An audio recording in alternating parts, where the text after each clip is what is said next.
Efésios 4, capítulo 5 e 6. Mas já, filho. 5 e 6.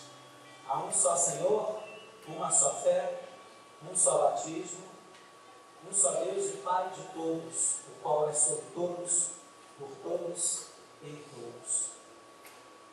Nessa manhã em que nós comemoramos o aniversário de nossa igreja, como temos feito desde a semana passada, nós lembramos que a igreja não é necessariamente a primeira igreja batista de Santa Teresa. A igreja não é necessariamente a comunhão de todas as igrejas batistas espalhadas em nosso país. A igreja não é necessariamente a união de todas as igrejas protestantes. A igreja não é tão somente a comunhão de todas as igrejas formais cristãs que temos na face da terra. A igreja é a comunhão dos lavados e remidos pelo sangue de Jesus. Sobre esse ponto há uma só igreja. Sobre esse ponto há uma só fé e um só batismo. E o que define a igreja? Eu acredito que a restauração e a reconciliação em Cristo Jesus são as marcas de toda a igreja cristã. E eu gostaria de iniciar esse culto lendo um texto de uma irmã em Cristo, que faz parte da nossa igreja e que expressa um pouco desse sentimento. Rebanho. Uma semente foi plantada em uma ovelha perdida, ovelha rebelde, sem celebração, vivendo dos restos, caídos no chão. Se viu pobre, doente, carente, tinha nos olhos estranhos, na verdade era como um peixe na lama. A ovelha se debatia, contorcia e subia sem direção. Não acreditava que num rebanho pertencia, envelhecia na escuridão. Foi quando do alto, num grito, quando do alto do morro gritou sua dor. A porta estava aberta, a semente germinou, a ovelha recobrou, a semente germinou, a ovelha adorou em seu coração. Reconheceu a voz do pastor e saiu da escuridão. Conheceu a juventude que se renova ao amanhecer. Não quis mais perecer. Sentindo-se amparada pelo rebanho, ajudada, dar os primeiros passos na direção do amor mais pleno que sentiu, já não sabe por que fugiu. Porquês já não importam, só importa a adoração que transformou o seu mundo de vasta escuridão. Palavras da nossa irmã Simone numa carta enviada à Missão Batista lá em cima dos prazeres e que eu compartilho com a igreja agora. Isso é a igreja do Senhor. Nessa manhã nós estaremos celebrando batismos, estaremos simbolizando por meio dos batismos o ingresso formal na igreja do Senhor, onde dois irmãos, João Carlos e André, após terem prestado a sua profissão de fé, descerão as águas. E a Dulce ficou sabendo quando da surpresa? Foi quando o fofoqueiro Pedro falou lá no culto dos jovens? Pode falar. Conta pra gente. Cada um foi fofocando um pouquinho, né? Porque no culto dos jovens eu agradeci pelo batismo do João Carlos. O João Carlos virou para trás, ela não sabe, pastor. Aí eu me calei, mas a vaca já tinha ido pro brejo. Bom, a noite Vitória estará se batizando e uma das pessoas mais belas do crescimento da igreja são as vidas que se vinculam à igreja do Senhor por meio do batismo. Participe dessa celebração prestando seu culto a Deus, adorando em espírito e em verdade, porque se você já faz parte desse corpo formal, você tem um papel a desempenhar no reino. Se você faz parte desse corpo formal, você é chamado a assumir o seu compromisso. Se você não faz parte ainda, saiba de uma coisa: não é a igreja dos batizados que vai subir, mas é a igreja dos lavados e remidos pelo sangue de Jesus. Essa decisão a gente toma para ontem. E a decisão da formalização do ingresso, a gente vai assumindo à medida que a gente vai sendo discipulado e vai entendendo que não há outro caminho a ser tomado. Que Deus te abençoe ricamente nessa manhã. Vamos ficar em pé e entregar esse culto ao Senhor. Que o Senhor derrame sobre sua vida, sua graça, seu amor, sua bondade, e que o Senhor nos encha com a sua presença. Deus querido, neste momento nós queremos entregar esse culto a Ti.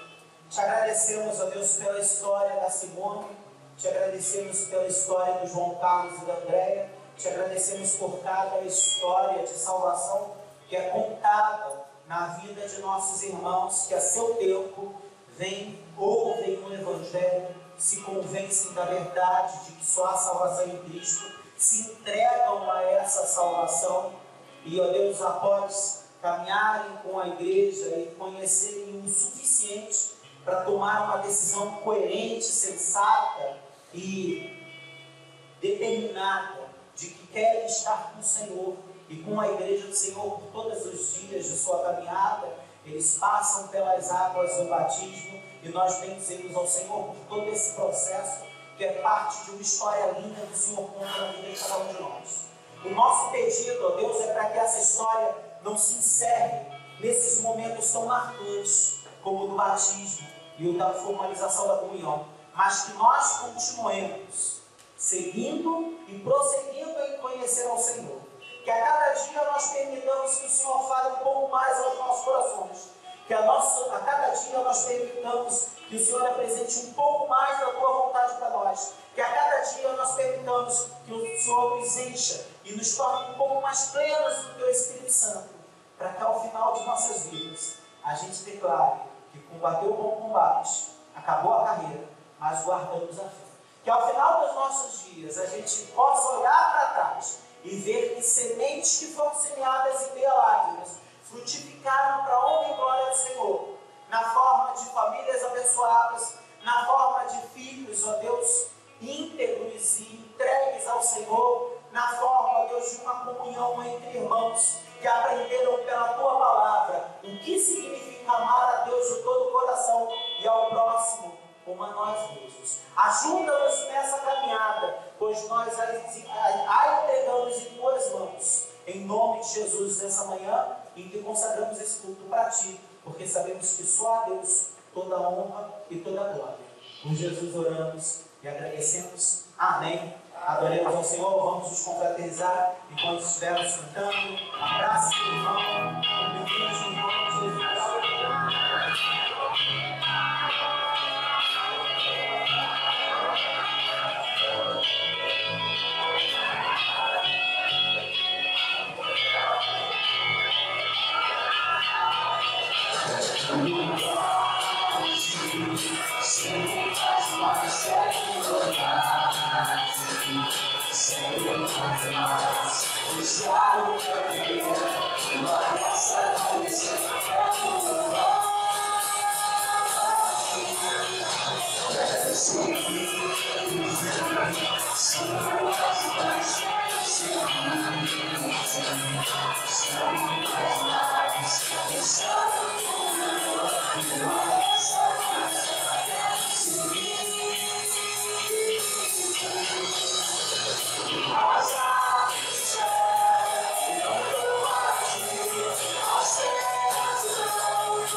Eu sempre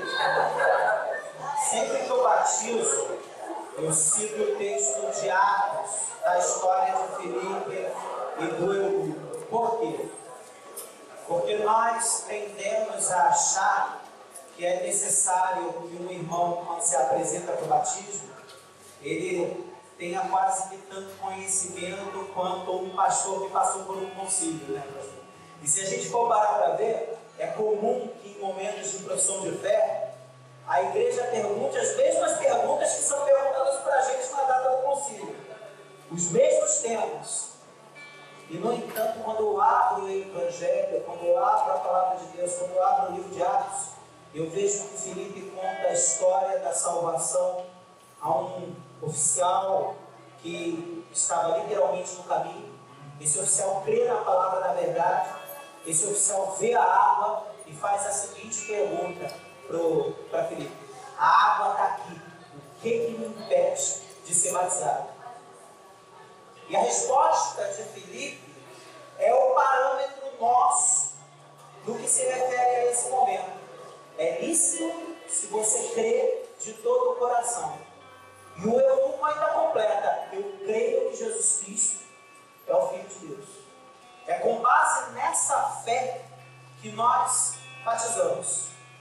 E é com base na convicção de que a caminhada com Cristo, ela continua até o fim das nossas vidas, que nós continuamos a ensinar.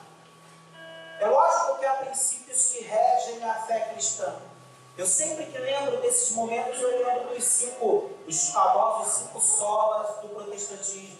Solas, o termo latim, diz somente no português. Só a fé, só a Escritura, só a graça, só Cristo e só a Deus a glória. Isso é ser protestante. Ser evangélico é ter a Cristo como único e suficiente Salvador, é ter a Bíblia como regra de fé e prática e ter a plena convicção que se nós estamos aqui não pelos nossos méritos, mas pelo sangue que foi derramado na cruz por nós. Isso nos define e isso é o que precisamos para que pessoas façam parte do nosso corpo. O resto a gente vai aprendendo durante toda a nossa caminhada. E por causa dessa convicção, o que eu quero sempre ouvir dos nossos irmãos que se apresentam no batismo é como eles vieram para Jesus, porque é isso que nos edifica, é isso que nos fortalece, partindo do pressuposto que o resto a gente vai continuar ensinando por toda a caminhada. Amados, eu, vez por outra, o pastor vai concordar comigo, se eu tivesse que passar por um concílio toda semana, eu teria que estudar toda semana, porque tem coisa que a gente quer, se não é, pastor? E graças a Deus por isso, porque a gente continua estudando por isso, senão a gente parava de estudar, não é? Então, João, eu queria que você se apresentasse, dissesse seu nome e compartilhasse para a gente um pouco de como é que você veio para Jesus. Eu quero conhecer a tua história. Bom dia. Meu nome é João Carlos.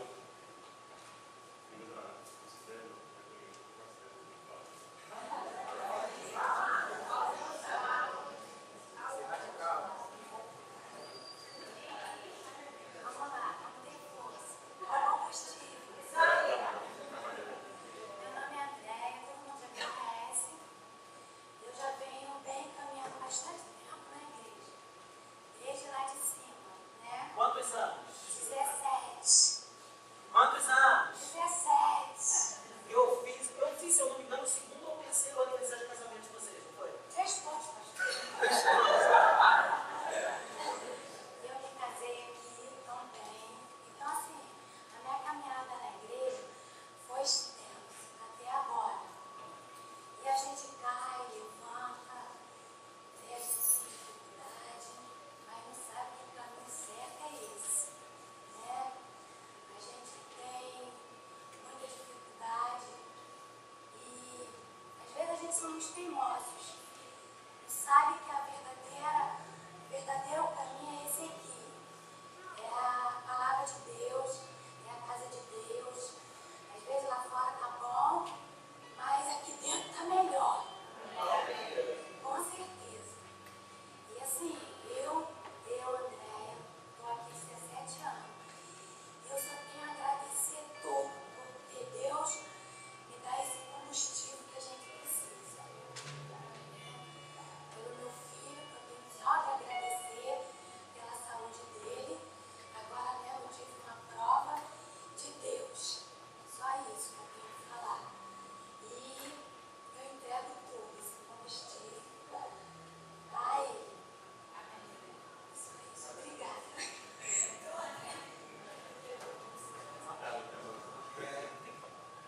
vendo essa caminhada aqui também, minha mãe contou essa semana aqui dentro, há 17 anos, não foi para a igreja, entendeu? E, assim, o milagre maior de Deus, prova de Deus maior que nós temos na nossa vida, foi há 2 anos atrás com a minha mãe. Entendeu? Passou algumas pessoas que poderiam acompanhar aqui, teve um CTI, entendeu? Eu acho que o exemplo, mesmo quando ela teve agora, a esposa do Lula não resistiu, com todo o aparato que ela teve, no melhor hospital do Brasil, o dinheiro que ela tinha, entendeu? Ela não sobreviveu. Minha mãe teve o mesmo problema dela, e acho que foi Deus que livrou ela da morte. Então, o exemplo maior foi ela, entendeu? Aí com ela veio, trouxe minha sobrinha, trouxe o tio. Eu fico também, entendeu? Um homem desse chorando, né? Lindo, né? Eu lembro que no culto de domingo que o João decidiu pelo batismo. Eu sei que a gente não pode falar de forma radical. Quando assim, só não vou falar, não é só uma coisinha aqui falando. Assim, se com 17 anos na igreja não foram batizados ainda, que pastor isso que vocês têm? Tem que aprender, né? Não é para a pena. O que a gente faz nesses 17 anos? A gente continua amando. Sabe por quê? Porque de nada ia adiantar eu afogar vocês no batistério se vocês estivessem convictos que essa é a decisão. Nosso papel enquanto igreja é jamais deixar de ensinar a verdade, mas amar incondicionalmente. Se preciso fosse ter mais 17 anos, a gente amaria mais 17. Certos de que o meu papel e o seu papel é continuar com a porta aberta e proclamando a verdade.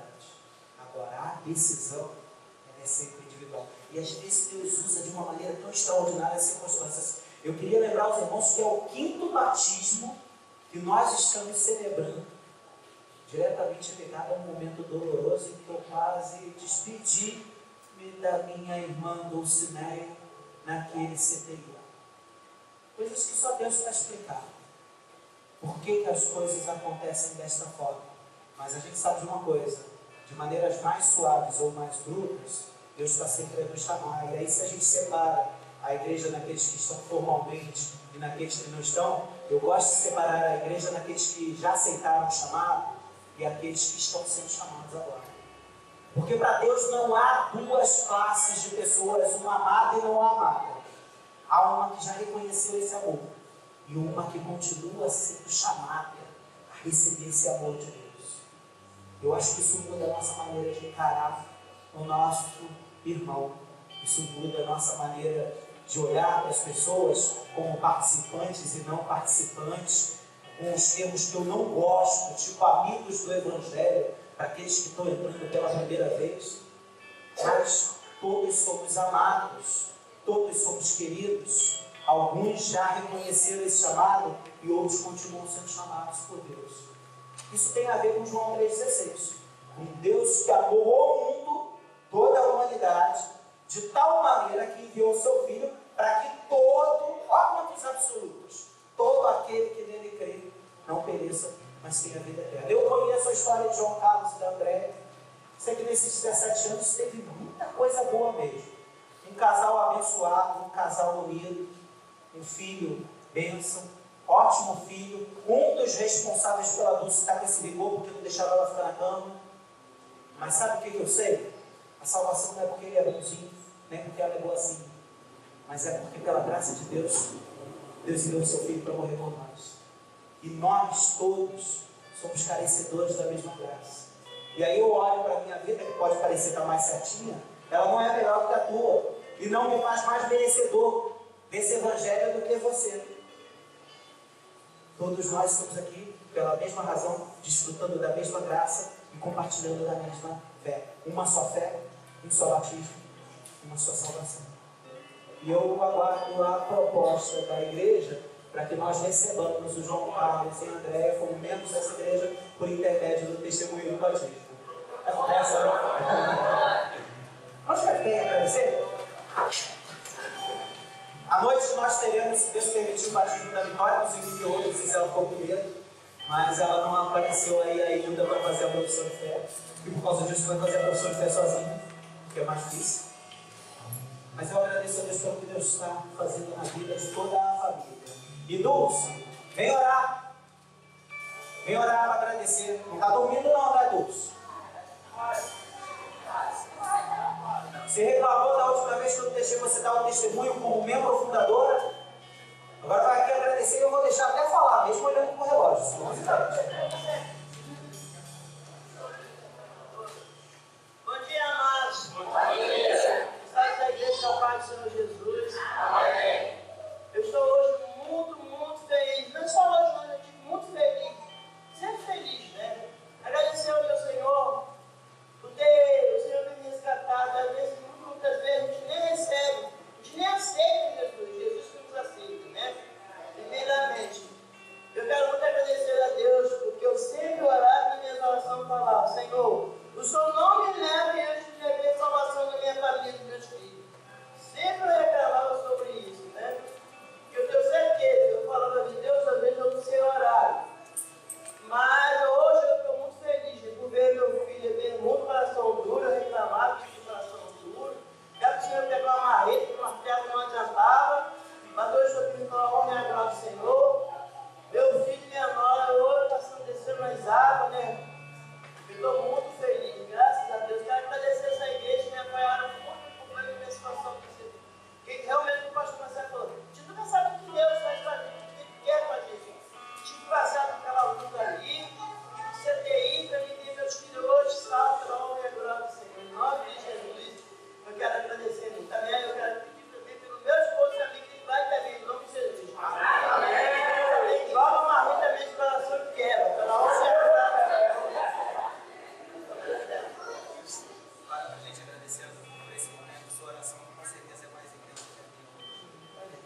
Aqueles amados, em nome de Jesus. Nessa hora, meu Pai, quero agradecer ao Senhor, Pai.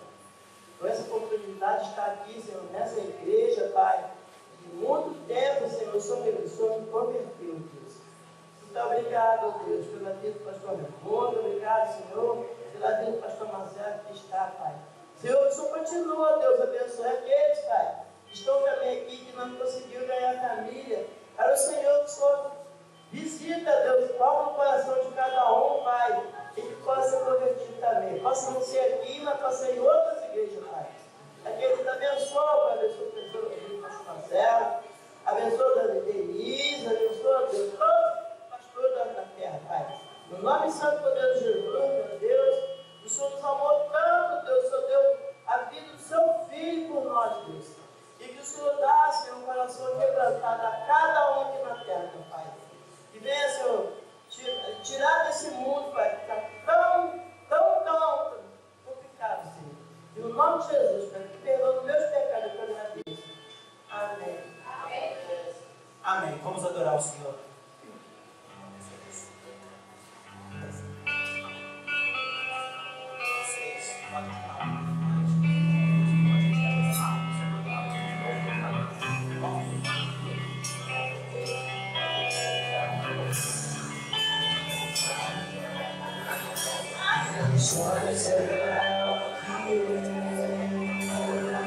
Nada posso esconder de nosso braço. Olha o Senhor, tu sabes de mim, quando sonhas meu coração, e se tudo podes ver, dentro de mim. Da minha vida, há uma só verdade, e quando me sonhas, nada posso mudar. Sei que a tua fidelidade leva minha vida.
Coloca pra gente Efésios 5, 25.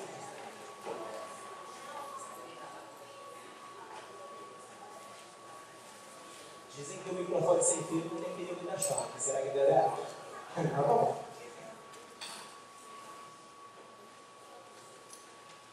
Eu uso muito esse versículo quando a gente fala de casamento. Paulo disse à igreja de Éfeso, no capítulo 5, no verso 25: vós, maridos, amai a vossas mulheres, como também a Cristo amou a igreja, e assim mesmo se entregou por ela. Na verdade, a gente passa pouco tempo lembrando que não é apenas um exemplo que o marido deve seguir no que se refere ao amor para com sua esposa. Cristo deixou para nós um exemplo de amor ao se entregar por nossas vidas. Isso significa que um bom caminho para que nós sigamos o exemplo de Jesus é nos entregarmos pela mesma igreja pela qual Cristo morreu. Como é que eu me entrego por uma pessoa? Como é que eu me entrego por um sonho? Como é que eu me entrego por uma obra? Entrega requer envolvimento, requer participação.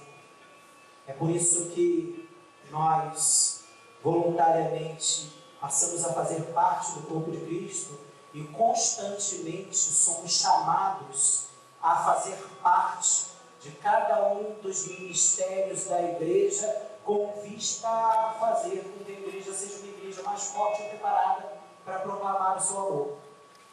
E Deus não só é quem dirige este processo, mas Ele nos capacita individualmente para que cada um de nós possa cumprir o seu papel no corpo de Cristo, que é a igreja. E aí eu gosto mais do que Paulo fala aos Coríntios, quando ele diz que, segundo a multiforme graça de Deus, Ele derrama dons sobre o corpo para que o corpo seja completo. Cada irmão e irmã que vem fazer parte da igreja do Senhor faz desta igreja uma igreja mais completa. Existem coisas que João Carlos é capaz de fazer que nenhum de nós jamais será. Existem coisas que Andréia é capaz de fazer que nenhum de nós jamais será. É por isso que a igreja fica mais bonita e mais completa quando o corpo passa a ter muitos membros. E que nós, assim, sempre encaremos o nosso relacionamento com uma igreja. E aí eu lembro daquelas palavras do nosso pastor, que a gente não deveria esperar que a igreja seja uma bênção para a gente, mas esperar que nós sejamos uma uma bênção para a igreja, porque amor envolve entrega pessoal. E entrega pessoal envolve participação, comunhão, sacrifício. A sua igreja é a extensão das suas responsabilidades, assim como a família é, assim como o trabalho é. Um Cristo que se entrega pela igreja nos lembra que a igreja não é uma opção, não é uma possibilidade, mas é uma necessidade, assim como todas as outras esferas de relacionamentos nossas também são. Ame a sua igreja, se dedique à sua igreja, se entregue à sua igreja, e você vai perceber que os defeitos da sua igreja nada mais são do que são os nossos defeitos, e que aqui a gente só tem uma opção: a gente vai ter que resolvê-los. Quando a gente chegou agora há pouco, nós tivemos um problema que essa água limpa não estava limpa quando eu cheguei, porque houve um problema hidráulico que fez com que parte da sujeira da caixa d'água viesse parar dentro do bastério, e nós tivemos que, igual aquela história do Rubem, com ou sem emoção. Às vezes é sem emoção, você chega a estar tudo resolvido. Às vezes é com emoção, você tem um monte de coisa para resolver no meio do caminho. Mas a sujeira estava lá na caixa d'água, ela existia.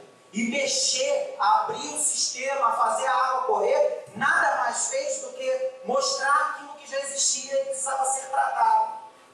Muitas vezes nós desanimamos com relação à igreja por causa de problemas que já existem, mas que eles não são tratados porque estão escondidos debaixo do pano. É por isso que eu me apaixono por esse negócio de igreja. E não tenho dúvidas de que as palavras de Jesus a Pedro, quando ele disse que sobre aquela pedra, sobre a declaração de que ele era o fundamento, ele iria alicerçar a sua igreja, são verdadeiros. Alicerçada em Cristo, mas instrumentalizada por mim e por você, com os nossos defeitos, que serão tratados à medida que, juntando os curtos ocorram, as faíscas ocorram, e a gente perceba que ainda tem muita coisa a ser tratada. Amém? Ame a sua igreja, se entregue a ela e participe dela em nome de Jesus. João? Está demorando isso? Não é muito difícil. Um homem desse tamanho se arruma rápido. Pode trazer André, para o André ficar aqui. André tem que presenciar o momento. Quisera eu. Está quente. Além de tudo é brincalhão, né? Aí eu ouvi, eu fui culpado de ter levado 17 anos para chegar a esse modelo.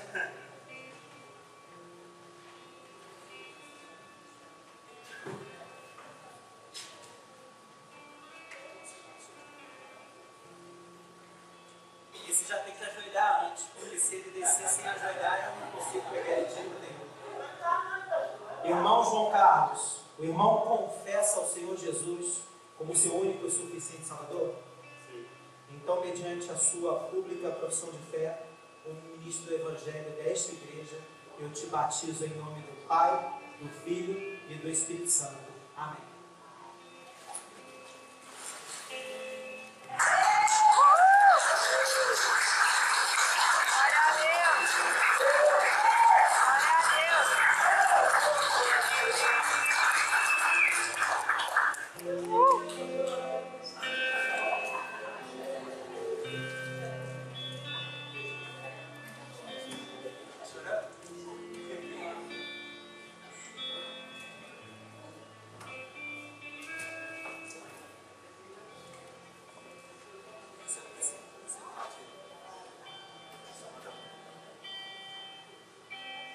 Irmã Andréia, a irmã confessa o Senhor Jesus como seu único e suficiente Salvador?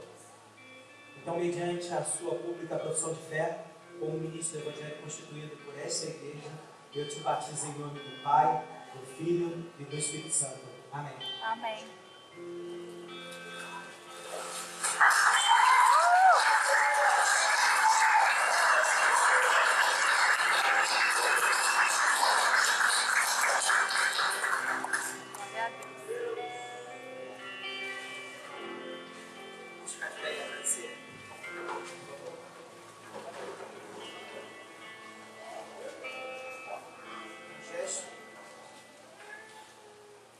É um gesto simples, mas bíblico, porque, como eu disse, que o ingresso não é uma opção, o batismo também não é.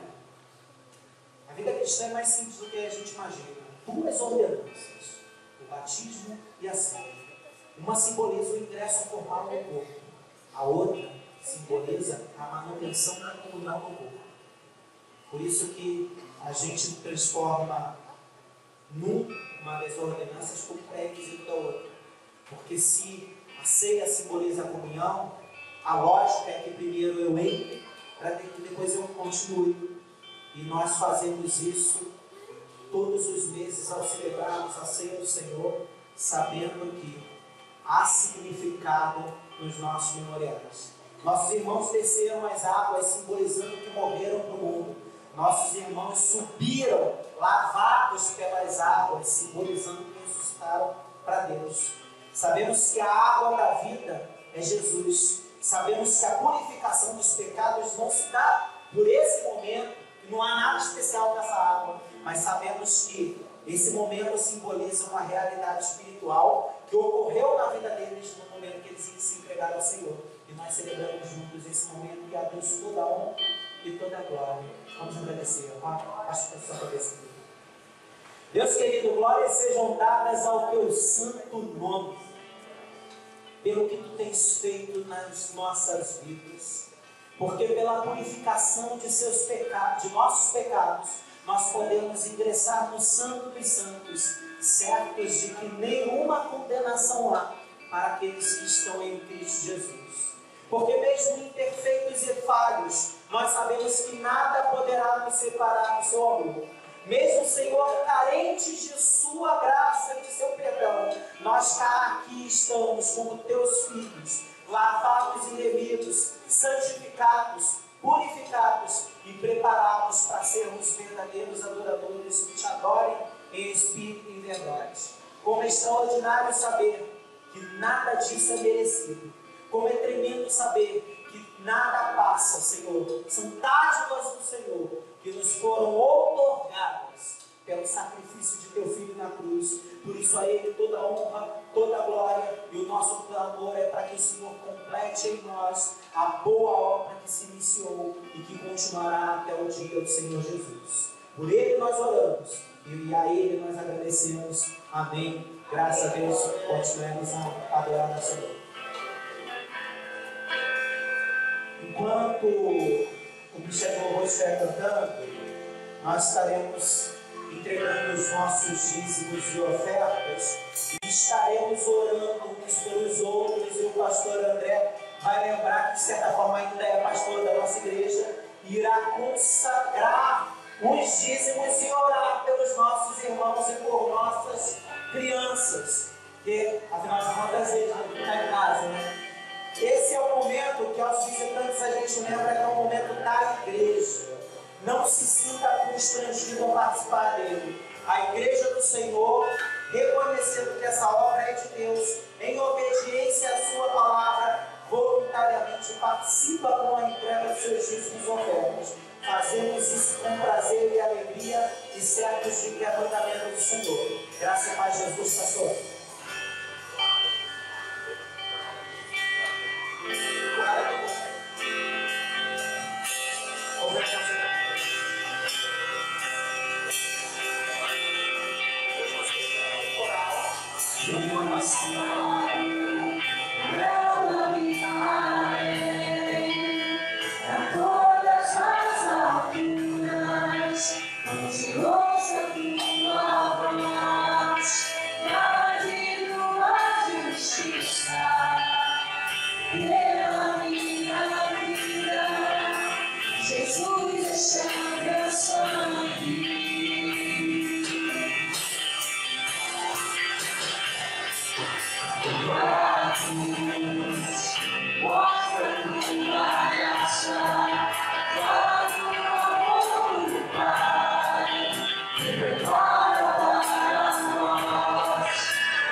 lugar onde eu quero estar.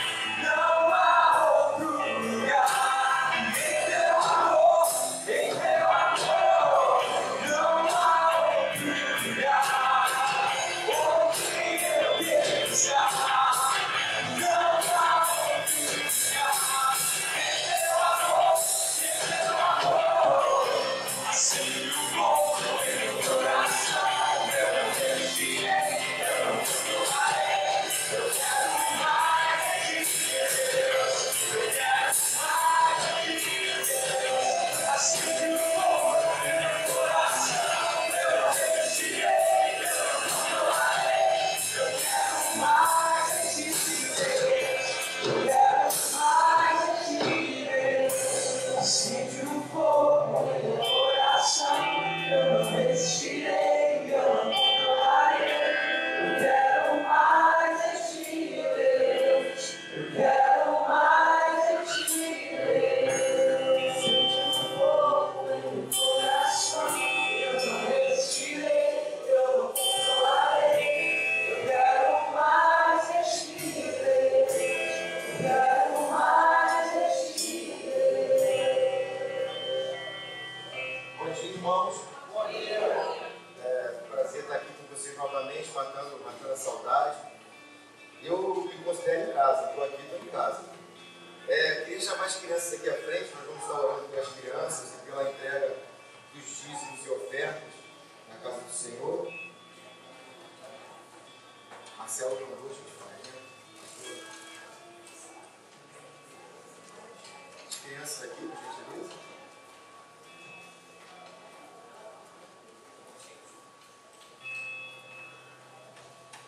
Pode vir, o pastor é feio, mas não pode não.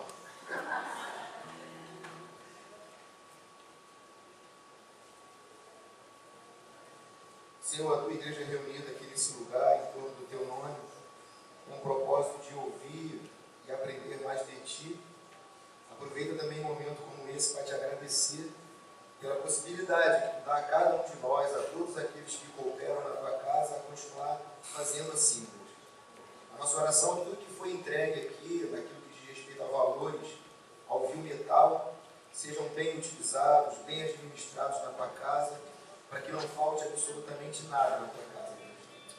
Mais do que o fio metal entregues aqui essa manhã, cada um de nós deposita sobre o teu altar as nossas vidas, pedindo a ti encarecidamente que tu nos conceda aquilo que verdadeiramente nos mantém de pé, aquilo que verdadeiramente desperta em nós esperança de dias melhores, que é o pão vivo que desceu do céu, o teu Filho Jesus. Colocamos também diante de ti cada uma dessas crianças que se encontram aqui à frente. Cuida delas, Pai.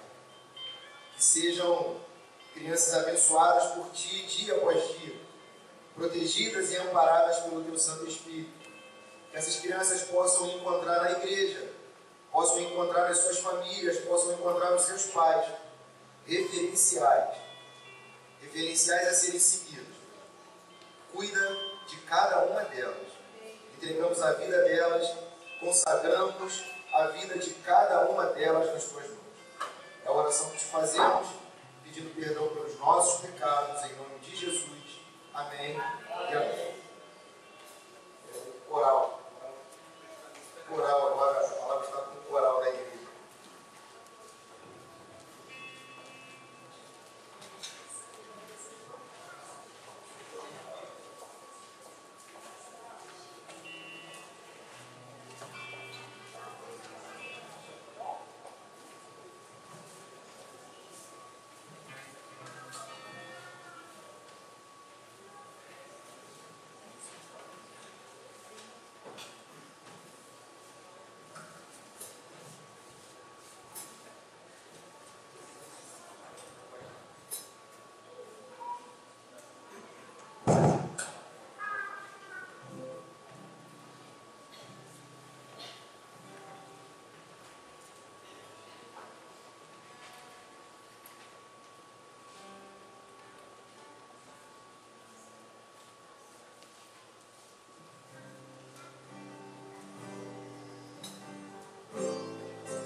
Crianças, culto infantil, Deus as abençoe em nome de Jesus.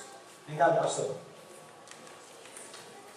Sem maiores delongas, eu vou te abençoar e passar o.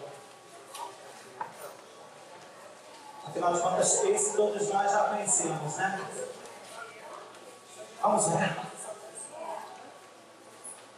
Deus querido, muito obrigado, Senhor, pelo teu servo estar aqui conosco. O Senhor sabe o quanto ele é amado, o quanto ele é querido por todos nós.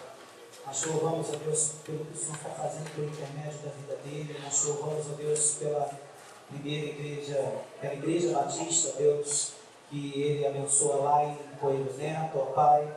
E nós te louvamos assim porque ele, Wilson e Bia são presentes do Senhor. Usa-o, ó Pai, nesta manhã para falar aos nossos corações. E que nessa mesma manhã o Senhor esteja abençoando os irmãos lá em Novo Horizonte, porque eles estão sem o seu pastor, mas estão com um bom pastor cuidando de todos nós. Nós temos convicção disso e nós já te agradecemos por Jesus, nosso Senhor. Amém. Mais uma vez, bom dia, irmãos. Quero saudá-los com a graça e a paz do nosso Senhor e Salvador Jesus Cristo. Falar da alegria que é estar aqui com vocês, uma data tão importante. Um mês de aniversário da igreja, 17 anos, né? Com 16, quando a igreja fez 16, eu estava aqui. Estava recém-chegado aqui. Vocês são muito especiais para mim, para minha esposa, para minha família. E a gente passou bons momentos aqui. A gente tem vocês no nosso coração, literalmente. E por isso que talvez a gente se sinta tão em casa aqui. Como o André estava falando comigo ali na hora dos cumprimentos, a gente nem sabia que ia ter esse momento tão especial na vida de vocês. E a gente compartilha dessa alegria com vocês. Deus abençoe sua caminhada. A caminhada do casal, a caminhada da família. Tá bom? Irmãos, por gentileza, abram suas Bíblias na segunda carta de Paulo aos Coríntios. Segunda carta de Paulo aos Coríntios, capítulo 9. É o tema de aniversário da igreja, né? É decidido na semeadura e grato na colheita. Eu achei esse tema bastante sugestivo e interessante. E a gente vai pensar um pouquinho a respeito dele, tendo a carta de Paulo aos Coríntios, a segunda carta dele, que é bem, na verdade, é a terceira, mas canonicamente a segunda, né? 2 Coríntios, capítulo 9, do verso 6 ao verso 12. 2 aos Coríntios, capítulo 6, de 9 a 12. Todos acharam? Amém? 2 aos Coríntios, capítulo 9, de 6 a 12, eu aproveito para trazer um beijo e um abraço da Igreja Batista Novo Horizonte, lá em Coelho Neto. Alguns irmãos estiveram lá no culto de posse lá da igreja. Peço aos irmãos que continuem orando pela nossa comunidade, uma igreja muito amada e muito abençoadora também na minha vida. Diz assim a palavra de Deus: e isso afirmo, aquele que semeia pouco, pouco também ceifará, e o que semeia com fartura, com abundância também ceifará. Cada um contribua segundo tiver proposto no coração, não com tristeza ou por necessidade, porque Deus ama quem dá com alegria. Deus pode fazer-vos abundar em toda graça, a fim de que, tendo sempre em tudo ampla suficiência, superabundez em toda boa obra, como está escrito: distribuiu, deu aos pobres, a sua justiça permanece para sempre. Ora, aquele que dá semente ao que semeia e pão para alimento, também suprirá e aumentará a vossa sementeira e multiplicará os frutos da vossa justiça, enriquecendo-vos em tudo para toda generosidade, ao qual faz que, por nosso intermédio, sejam tributadas graças a Deus. Porque o serviço dessa assistência não só supre a necessidade dos santos, mas também redunda em muitas graças a Deus. Que o Senhor possa estar abençoando a leitura da sua palavra. Alguém pode estar questionando: pastor, esse texto é um texto clássico que é lido e meditado muitas das vezes no momento do dízimo e no momento de oferta. É verdade, mas essa manhã eu queria pensar um pouquinho diferente com vocês e pensar além da contribuição financeira que esse texto convida a igreja a fazer. Eu queria pensar na contribuição espiritual. Na contribuição espiritual que eu e você podemos e devemos dar a tantos outros que já passaram por aqui, que passam por aqui e que passarão por aqui, passaram e passam ao longo desses 17 anos. É interessante o capítulo 8 e o capítulo 9 dessa carta, porque o que está acontecendo aqui? A igreja de Corinto era uma igreja relativamente rica, era uma igreja grega, tinha uma situação financeira boa, porque Corinto era uma cidade rica, cidade portuária, uma cidade cosmopolita, onde toda a base econômica daquela região ali, da Grécia, passava por ali, inclusive o mundo todo passava por ali para comercializar e transportar via portos tudo aquilo que se negociava naquela época. E essa igreja tinha assumido um compromisso com o apóstolo Paulo. Que compromisso era esse? A gente vai observar, se ler direitinho lá o capítulo 8. O compromisso de contribuir financeiramente com as igrejas da Judéia. As igrejas da Judéia sempre foram, notadamente, igrejas pobres, porque a região da Judéia sempre foi uma região extremamente pobre. E parece que essa igreja não estava honrando com o compromisso ora firmado com o apóstolo Paulo. Por isso, ele escreve também essa carta, para lembrar esses irmãos do compromisso que eles tinham assumido com o apóstolo, que eles tinham assumido com a igreja da Judéia, ou com as igrejas da Judéia, e também com o próprio Deus, principalmente com o próprio Deus. Paulo, lá no capítulo 8, ele vai fazer menção às igrejas da Macedônia, mais especificamente a igreja de Tessalônica, que apesar de provação, apesar de não ter, ela fazia questão de contribuir. Por isso ele faz menção à coleta, ele faz menção a ofertas que essa igreja de Corinto deveria ter contribuído com a igreja lá da Judéia. E ele faz uso de uma analogia com plantação e colheita, gente. Por que ele faz isso? A economia daquela época, ela girava pelo menos em torno de dois polos: agricultura e pecuária. Então, os destinatários dessa carta sabiam muito bem o que o apóstolo Paulo queria dizer quando ele usa dessa metáfora, quando ele faz a analogia da vida cristã com plantação. Por isso ele faz essa metáfora com aquilo que eles entendiam muito bem o que seria plantação, o que seria semear e o que seria colher. Então eu queria pensar com vocês essa manhã a respeito do seguinte partindo da premissa do tema proposto pela igreja, decidido na semeadura e grato na colheita. Nós precisamos aprender, junto com a palavra de Deus, aquilo que o apóstolo, inspirado pelo Espírito, ele ensina para mim e para você naquilo que deve ser a nossa caminhada quando semeamos e como colhemos. E quando colhemos. Quando semeio na vida do meu próximo, devo saber que, em primeiro lugar, a semeadura exige esforço.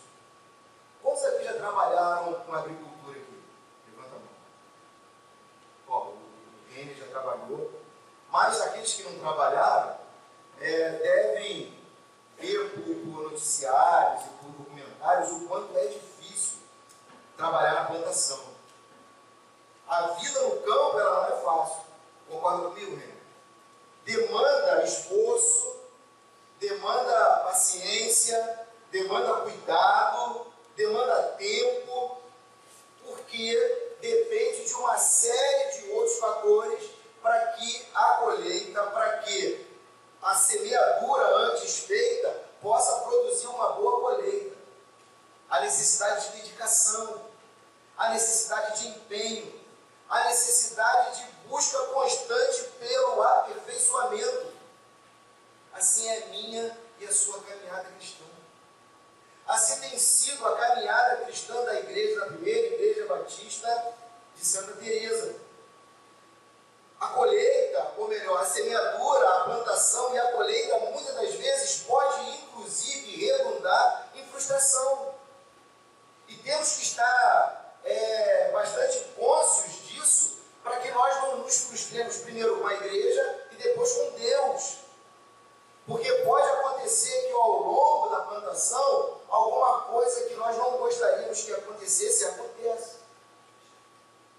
Quantas e quantas vezes a gente ouve noticiários, ainda mais no nosso país, que é um país também agrícola, de plantações e mais plantações que se perdem ao longo da colheita, ou ao longo do momento em que ela está sendo ainda plantada. Se a gente observar Mateus capítulo 13, quando ele usa a parábola do semeador, a gente percebe que apenas um quarto das sementes que foram plantadas deram fruto. Isso do semeador, se ele não estiver preparado e consciente de que isso também é uma possibilidade, isso pode gerar no coração dele frustração.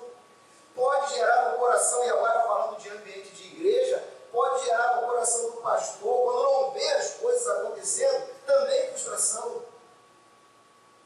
Para isso, eu e você devemos estar conscientes, ou melhor, devemos estar cientes de que, apesar de sermos chamados a semearmos e a colhermos, essa semeadura muitas das vezes envolve esforço.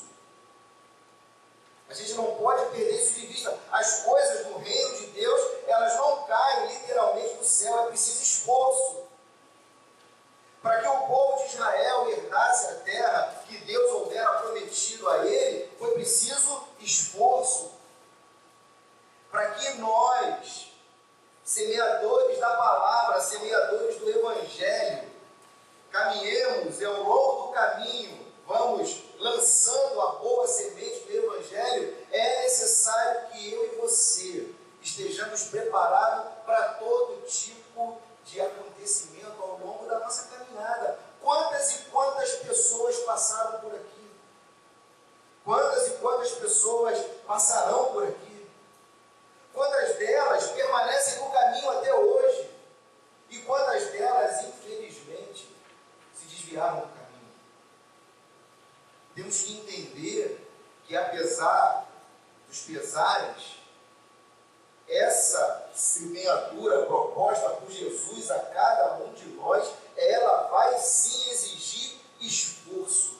Eu posso falar meu, né? Porque eu me considero como parte de vocês também. De vocês, nosso.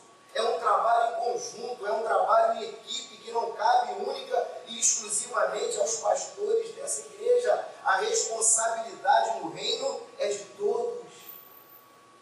Cada um de nós reunidos aqui essa manhã é responsável responsável pela semeadura. Cada um de nós, mais ou menos dia, será responsável também pela colheita. Mas saia daqui essa manhã entendendo que quando você semeia na vida do seu próximo, você deve saber, em primeiro lugar, a semeadura exige esforço.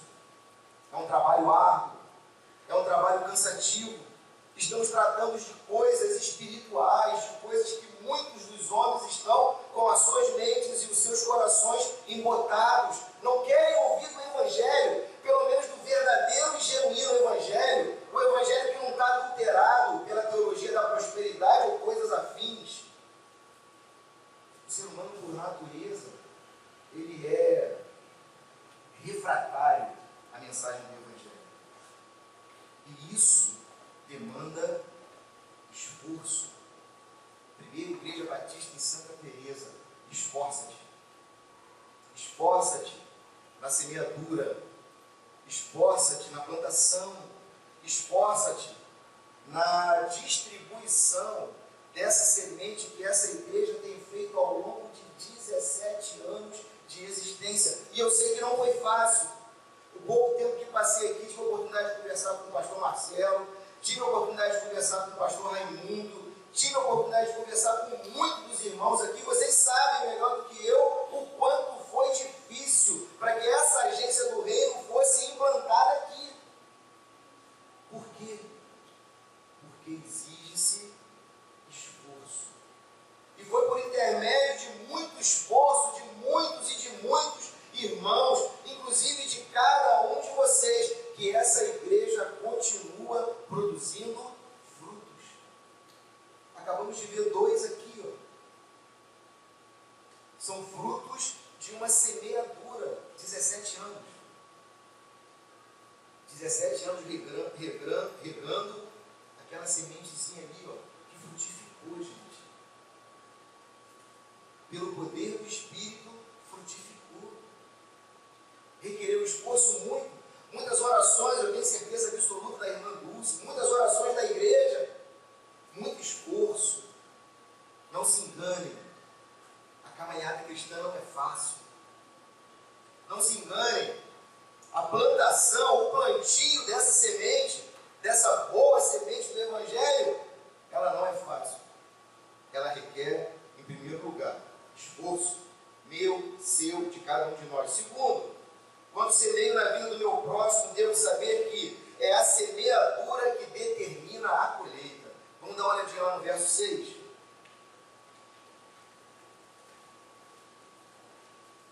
E isto afirmo: aquele que semeia pouco, pouco também ceifará. E o que semeia com fartura, com abundância, também ceifará. Em outras palavras, o que o apóstolo Paulo está dizendo é: você vai colher aquilo que plantar. Irmãos, não tem como fugir dessa lei, a tão famosa lei da semeadura. Aqui, ó, texto bíblico. Você já viu alguém plantar batata e colher repolho? Alguém plantar tomate e colher melancia? Não. Você planta aquilo que você colhe. Quando eu tenho convicção disso, quando o Espírito de Deus, por intermédio da palavra dele, testifica ao meu espírito essa verdade, a primeira pergunta que eu tenho que fazer a mim mesmo, e a faço também a vocês: o que temos plantado? O que temos plantado ao longo da nossa caminhada? Quais são as nossas reais e verdadeiras motivações quando saímos pelo caminho a semear? Olha só o que diz o verso 7. Cada um contribua segundo tiver proposto no coração. É o que está no teu coração. Você não pode dar aquilo que você não tem. Você só pode plantar amor se você tiver amor. Você só pode plantar perdão se você é alguém que perdoa. Você só pode plantar felicidade se você tem a felicidade com você. Você só pode semear o Evangelho se o Evangelho está em você. Se a boa nova de Cristo está em você. E acredite nisso. É isso você vai colher. Aquilo que você planta é o que você colhe. O apóstolo Paulo, aqui no verso 6, deixa muito claro para mim e para você, André: você vai plantar aquilo que você colher. O que a primeira Igreja Batista de Santa Teresa tem feito ao longo desses 17 anos que não seja plantar o Evangelho, a boa semente? Só o Evangelho tem poder para transformar o homem. Porque o Evangelho transforma o interior do homem, o Evangelho transforma o coração do homem, o Evangelho transforma os valores do homem. E quando você planta o Evangelho, claro, por obra e poder do Espírito Santo, ele há de produzir frutos. Pessoas lavadas e redimidas pelo sangue do Cordeiro. O que nós assistimos hoje aqui, e o pastor Marcelo disse muito bem, é um símbolo daquilo que aconteceu quando João Carlos, pena que o João Carlos é flamenguista, gente, cara, gente boa, mas é flamenguista. João Carlos e Andréia resolveram entregar as suas vidas a Jesus. Morreram para o mundo e reviveram para Deus. Irmãos, só quem tem poder para fazer isso é o Evangelho. Só o Evangelho ressuscita aquele que está morto. Só o Evangelho dá significado às nossas vidas. Só o Evangelho pode transformar e dar sentido à vida do homem pecador. Foi assim comigo, é assim com cada um de vocês e tem sido assim com todas as pessoas que adentraram por aquela porta e ouviram o Evangelho de Cristo. A gente só vai plantar aquilo que a gente colher, gente.